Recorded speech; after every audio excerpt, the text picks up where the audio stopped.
Who is hockey's Mount Rushmore? Mount Rushmore was never meant to represent the best presidents, so I'm going to make my list using the same criteria. Representing the founding era from 1917 to 1942, we have Clint Benedict. Benedict led the league in goals against average and wins on 6 occasions and in shutouts 7 times. He was the goalie for the NHL's first true dynasty. He, not Jacques Plante, was the first goalie to wear a mask in an NHL game.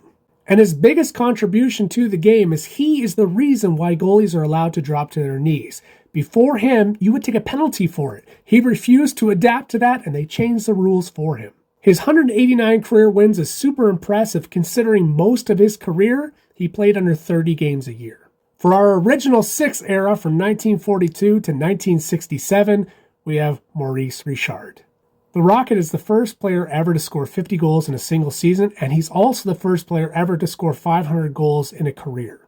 Leading the league in goals 5 times, they actually named the trophy after him for the player who scores the most goals in the league. He still ranks 14th in goals per game in the regular season. He's the only one in the top 50 who played the majority of their career in this era. He was the second player ever to have the waiting period waived for the Hockey Hall of Fame. And Maurice Rashard was so popular that when he got unjustly suspended, the entire city caused a riot, and the only one who could stop it was Maurice Rashard himself. Representing the expansion era of 1967 to 1993, unsurprisingly, it's Wayne Gretzky. But in case you didn't know this, Gretzky was so good with the Oilers, the NHL had to change a rule for him, moving from 4-on-4 on offsetting penalties to 5-on-5. Gretzky was arguably the first player ever to know where the puck was going to be rather than where it is. And he wasn't the first player to use the office, the area behind the net, but he sure as heck was the first one to perfect it. Wayne Gretzky still holds 55 of the 61 records he set when he retired over 25 years ago.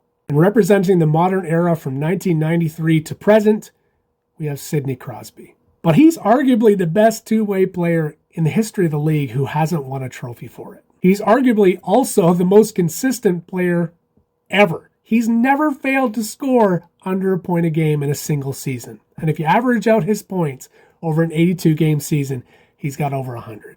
The ultimate ambassador for the NHL, he made a major contribution to the sport due to his concussion issues. Just having Sid the Kid go through what he's gone with his head injuries has made the sport safer for all players.